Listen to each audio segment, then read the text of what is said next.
everyone, welcome to Live Interactive English. This is Karen. Hi Karen, I'm Shane. Today we're looking at part 1 of From Fish Sauce to Tomato Sauce, a history of ketchup. And the vocabulary words are item. Item. We keep all lost items in this box. Ah, my cell phone. Hey, that's right. Hey. Hello. Term. Term. This term is not as common today as it was in the past. Introduce. Introduce. A meat introduced Ryan to Indian food. Trader. Trader. This city was built by traders in the 16th century. Colony. Colony. The United States used to be a colony of the United Kingdom.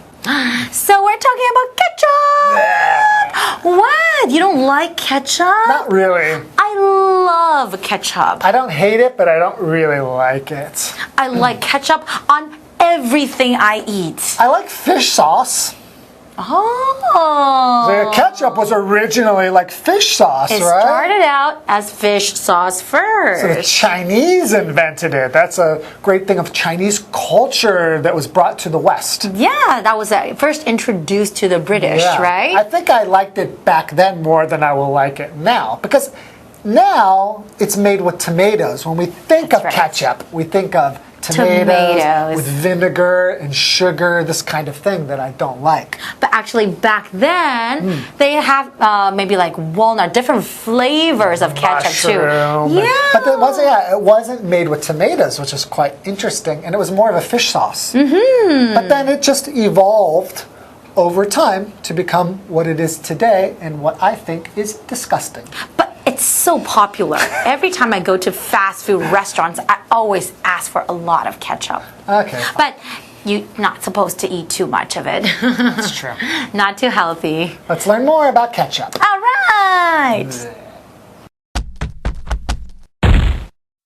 From fish sauce to tomato sauce, a history of ketchup. Ketchup is a common food item that's found in houses and restaurants around the world. People today think of it as a tomato-based sauce that was invented in America. But the term actually originated in China in the 6th century, when it was made with very different ingredients. Welcome to Live Interactive English Magazine. Today's lesson is called From Fish Sauce to Tomato Sauce, a history of ketchup. Part 1. Hi everyone, my name is Jeff. And I'm Mike. And what's this all about? Well, I'm confused. You don't like ketchup? I like ketchup, and actually I don't mind fish sauce, but I'm trying to figure how you go from something made with fermented fish to something that you use in a lot of local Asian food, delicious food. And then how do you go to tomato sauce or tomato ketchup that you put on your French fries? They're just very different. Mike, Great question. And you know what? Over the next couple of days, we're going to be answering that very question. So, hey, I feel you're better. in luck. I feel better now. That's good. Someone has to explain this to me, because here are two very common foods that most of us eat maybe almost every day in some way. But what's the connection? What's the history that links them together? Let's find out. Ketchup is a common food item that's found in houses and restaurants around the world. Absolutely. I have a bottle of ketchup in my fridge. I don't use it all the time, but it's there in case I need it. It is a very common food item. An item, this noun, is basically a thing. That's all we're talking about. Your personal items are your personal things, like your wallet or your keys or your cell phone. Often on an airplane, they'll tell you to remember to bring your personal items with you. It could be a bag, it could be a book, it could be your keys or money, like I said, but these items are things. So a food item is just something you would buy at a supermarket and eat. For example, we keep all lost items in this box. It's the lost and found box. So when people lose things, maybe on the MRT, they could lose a bag or an umbrella or a cell phone. These items are put in this box. So yes, tomato ketchup is a common food item. It is. For sure. And you know what? Ketchup was made popular by America. Okay. Ketchup really goes well with American foods like hot dogs and hamburgers, but wait. French fries. Hot dogs and hamburgers and French fries, they're not really American foods at all. And it turns out that ketchup isn't American either. Yes, people today think of it, ketchup, people think of it as a tomato-based sauce that was invented in America. But the term actually originated in China in the 6th century when it was made with very different ingredients. I'm amazed, shocked, and scandalized. Not really, but I am surprised. Anyways, maybe tomato ketchup is American, but the term ketchup is not. Apparently, it is Chinese. How about that? Anyways, here we have the word term to talk about. It's a noun. A term is a word or a group of words that refers to something specific. Okay, that's all there is to it. For example, this term is not as common today as it was in the past. People don't use this word or this term or this phrase as often as they once did. Anyways, ketchup, it's a word. It's a term, and it refers to that red tomato sauce in the bottle that you'll find at burger restaurants and in Mike's fridge as well. Anyways, folks, with that, it's time for us to take a break, but don't go away. We'll be right back after this. Hello， 大家好，我是 Hanny。这2天的课文是要介绍番茄酱的由来。标题里面的 fish sauce 是指鱼露，鱼露通常是以鱼虾当作原料，经过腌制啊、发酵等等的步骤，然后熬出来的汁液。那刚刚 Mike 老师有用到 ferment 这个动词 ，F-E-R-M-E-N-T，ferment 就表示使什么发酵或是酝酿。那它的过去分词 fermented 可以用来形容发酵的、发酵过的。好，那鱼露跟番茄酱有什么关联呢？课文一开始提到，番茄酱是一种常见食品，在世界各地的住家餐厅里都能找到。一般认为它是一款在美国发明以番茄为基底的酱料。不过 ketchup 番茄酱这个用语其实是源自于6世纪的中国哦。当时的人们呢是用非常不同的原料制成的。Mike 老师听了觉得很惊讶。那老师除了用 amazed以及 shocked 来表达惊讶，他还开玩笑用到 scandalized 这个字。scandalize 这个动词表示毁谤或者是重伤，使什么震惊。那这个字是拼作 scandalize。不过这个字呢，通常是用来指某个不道德或是不合法的行为，让人感到震惊。那它的过去分词 scandalized 可以形容感到震驚不已。好，这边有2个单字 item 它表示项目或是品项，也可以指一件物品。那么 term 这个名词则是指专门用语或是术语。而补充单字 originate 它表示起源自什么或是来自什么。ingredient 则是指原料、材料或是要素。好，另外文中的复合形容词 tomato based 则是以番茄为基底的意思。介绍课文中。From fish sauce to tomato sauce, a history of ketchup. Ketchup comes from the Hokkien term ketchup, and it started life as a fish sauce. It was introduced to the British by Chinese traders in Southeast Asia in the 17th century. The British then used it as an ingredient in pies, soups, and even other sauces. So, is ketchup American? Maybe. But we know for certain that the term ketchup is actually Chinese. Yes, ketchup comes from the Hokkien term ketchup. And it started life as a fish sauce. Not a red tomato sauce, a fish sauce. That is very unusual. Imagine putting fish sauce on your hot dog and French fries.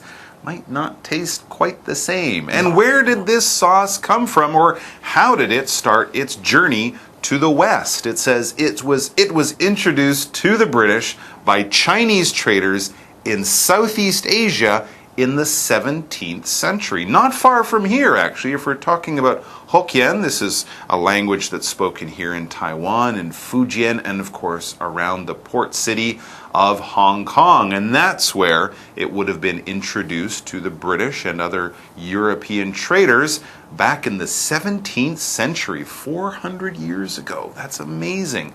To introduce someone, this verb basically means to show something new to a person or to let them know about something new. We can introduce people to each other. Bob, this is Susan. Susan, this is Bob. They've never met before, so I'm telling each other their names so now they know each other. We can also introduce new things to people. If you're talking about a style of music that your friend has never heard, you can say, oh, listen to these songs. These will introduce you to this music. Or, of course, friends visiting from overseas to Taiwan, you can introduce them to Taiwan's great food or beautiful natural wonders or things like that. They're getting to know something that is new to them for the first time. For example, Amit introduced Ryan to Indian food. Ooh, Ryan's lucky. Ooh, but let's go ahead and talk about the noun trader right now. A trader everyone. A trader is a person who trades. When you trade, you give someone something in return for something else. That's all there is to it. So if you're talking about traders, you're talking about people who might have taken goods from the Far East to Europe to give those goods to the people in the West, and then the people in the West would give them something in return that they could take back. This is what trading entails. This is what traders do. For example, this city was built by traders in the 16th century. I don't know what city that was, but it sounds like a pretty cool one.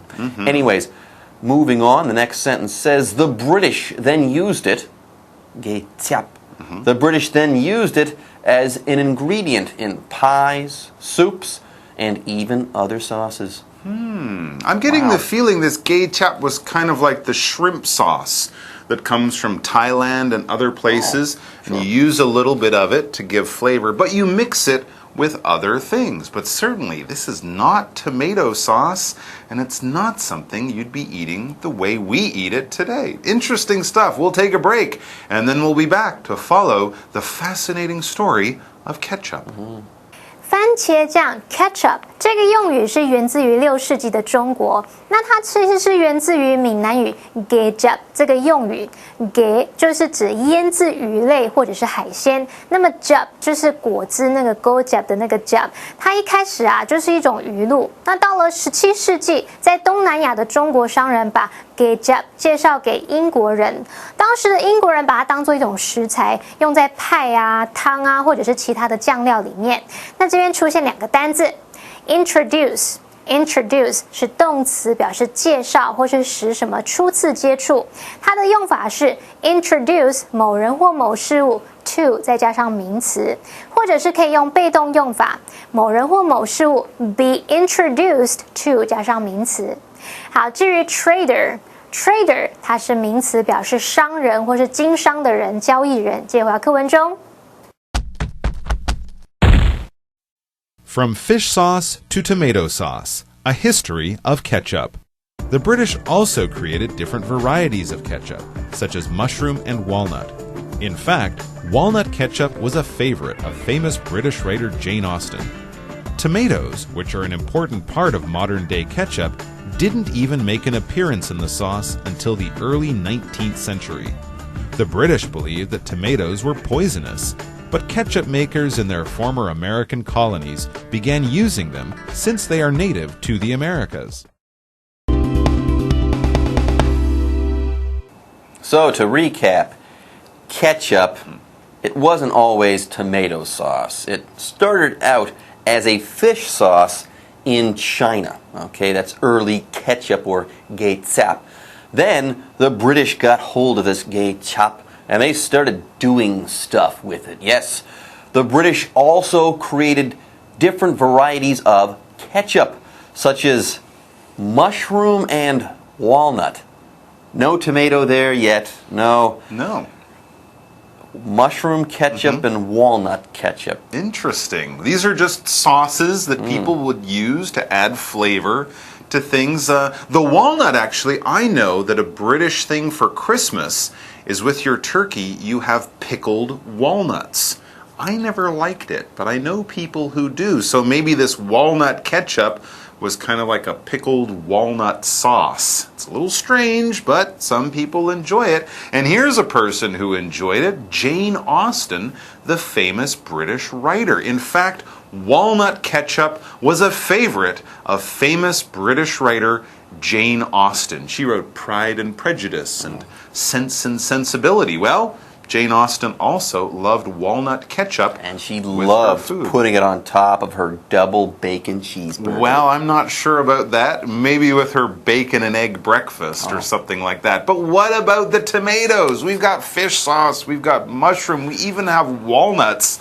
Tomatoes, where do the tomatoes come into it? That's what we learn next. Oh, thank goodness. Tomatoes. Yay! Tomatoes, which are an important part of modern day ketchup, didn't even make an appearance in the sauce until the early 19th century. So there you go. And it says the British believed that tomatoes were poisonous, but ketchup makers in their former American colonies began using them since they are native to the Americas. So the British, they developed mushroom ketchup and walnut ketchup, but apparently it was the Americans who developed tomato ketchup. But only because the British thought that tomatoes were poisonous, that they could kill you. That's right. Well, tomatoes actually were famously brought to Europe by Christopher Columbus, who found them in America. But yes, the Italians, it took them 200 or 300 years to accept that tomatoes were good, because they look kind of like a rotten fruit. They're all soft and watery and squishy. And so for people in Europe at that time, it was like, ugh, I don't want to try that. So it was not strange for people at that time to look at tomatoes as not the best thing to eat. But yes, in the American colonies, they had tomatoes everywhere. So of course, why not use the food around you to cook with? A colony, this noun, is basically an outpost in another country, a small settlement or area in another country that is controlled by a more powerful country far away. When the Spanish went over to South America, or the British and French went over to North America, they set up small colonies. It would have just been a few dozen or a few hundred people fishing or farming there.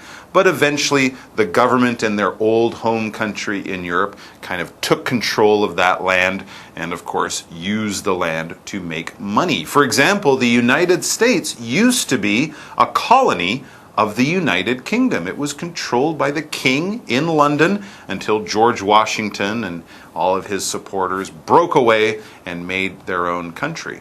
There you go. Also, Taiwan used to be a colony of Japan. And other places, right? Other places as well. All right, folks, with that, it's time for us to end today's lesson, but don't go away.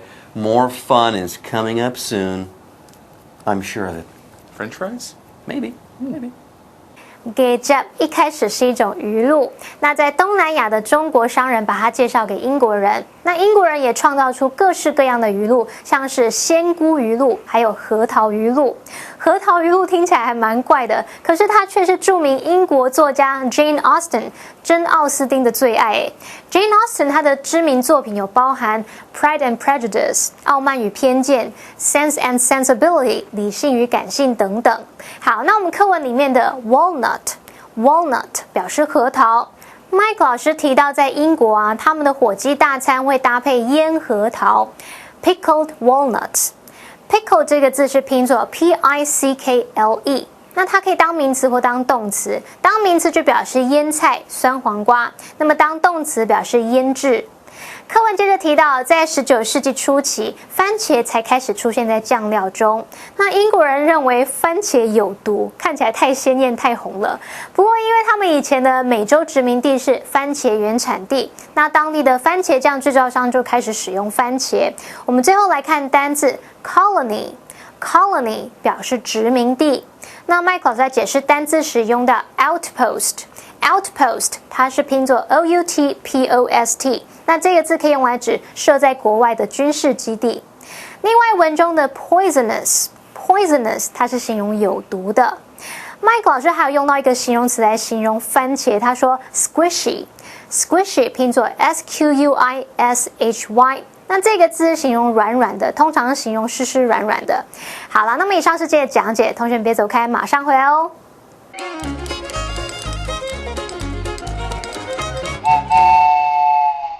大家好，我是 Hanny。在今天的课程中，我们要介绍4个文法重点。第一个是 come from， 第二个是 start life as， 第三个是 until 的用法，第四个是 make an appearance。首先，我们来学习 come from。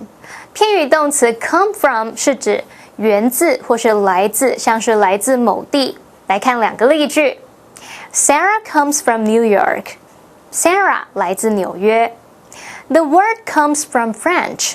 这个字源自于法文。接下来，我们来学习 start life as。Start life as 什么什么表示以什么形式开始存在，或者是一开始是什么。Start 也可以用 begin 或是 come to 来替换。例如 The building began life as a warehouse。那栋建筑物一开始是个仓库。接着，我们来学习 until 的用法。Until 表示直到，可以当介系词或是连接词用。那要表达直到什么什么才开始，必须搭配否定助动词。以下介绍2种句型。第一种是以 until 来当介系词，那么之后要接名词。它的句型是主词加上否定助动词加动词加上 until 加上时间点。例如 They didn't leave until noon。 直到中午12点他们才离开。第二种用法是以 until 来当连接词，那么之后是接子句。句型为主词加上否定助动词加动词加上 until 加主词加动词。例如They didn't leave until the rain stopped。 直到雨停，他们才离开。最后，我们来学习 make an appearance。动词片语 make an appearance 表示出现、露面或是现身，那通常是指短暂出现。例如 The mayor made an appearance at the parade。 市长有在那一场游行短暂现身。以上是今天的重点整理，我们下次见喽 ！See you next time, bye.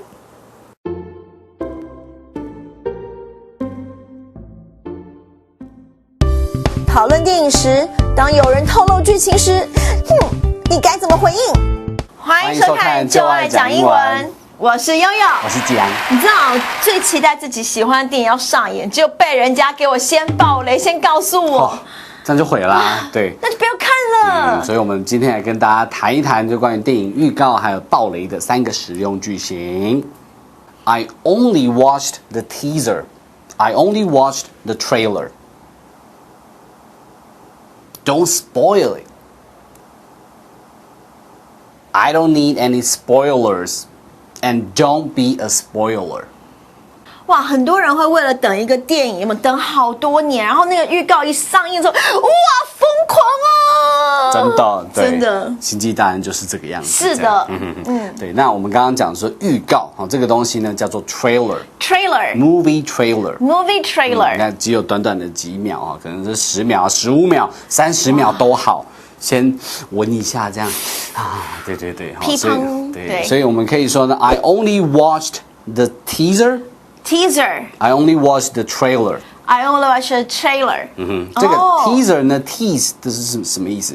它是逗你一下。对啊，对，就是搔个痒这样。所以 teaser 就是把你弄得心痒痒的，所以我一定要去看，会发生什么事情，我一定要把它看完这样。哎，这很厉害，短短几十秒的电影，然后预告你就一定会花钱去看，太强了。可是有时候如果你知道预告没看，哎，或是看了。怕被爆雷嘛，就完全不想看。对呀，对他不想要，就是不要告诉我，什么都不要告诉我。Okay. 对，好，这个东西要怎么讲呢？我们用 spoil 这个字。spoil 呢，这个字它是这边是扫兴的意思。就是透露出剧情。所以就是雷啦。对 ，OK， 所以当你的朋友他想要跟你讲说，你知道吗？这部电影啊，怎样怎样，你就说，don't spoil it。Don't spoil it。don't spoil it， 不要爆雷，你不要跟我讲。不要讲。对对对，那另外要注意一下 ，spoil 这个字也有这个宠爱、溺爱的意思啊，所以呢，你不要说 don't spoil me 哦。Don't spoil me。Don't spoil me 是不要宠坏我。对，不要一直拿糖给我吃。Don't spoil me 这样。有时候也会看到 spoiler 这个意思是什么 ？Spoiler，就是刚刚那个 spoil 这个动词加 er 它的名词。那 spoiler 其实就是剧透。剧透。当你很想要看一部小说、看一部电影，对不对？那你都还没有看完的时候，有时候就不小心看到雷，对，就有人直接把结局讲出来了。不行。对，好，所以呢，在这些文章啦，或者是在网络上有人家讨论这些东西，它前面会标 spoiler alert。Spoiler alert。对，它就是警告你有雷渗入。还没有读过的话，还没有看过的话，不要再继续往下看了。对，因为它会把剧情讲出来了。那 spoiler 也可以当成什么？因为 er 就是人嘛，所以它也可以是什么令人这个扫兴的人，来搅局的人。spoiler。那 spoiler 有另外一个同义字叫做 spoil sport。Spoil sport。对，就是扫兴的人。OK，所以呢，如果有人他想要讲这个剧情了，准备要爆雷了，你就用一个双关语来警告他。I don't need any spoilers. 我不需要任何的这些剧透。And don't be a spoiler. I don't need any spoilers. And don't be a spoiler. 就是不要讲出剧情，不然你之后被人家讨厌。我跟你说，真的没朋友。我们来看今天的 Live Action. Hey, did you watch Star Wars: The Last Jedi? No, I only watched the trailer. It's so good in the end. No, stop.Don't spoil it. I want to watch it myself. Sorry. I don't need any spoilers and don't be a spoiler. Okay, I got it.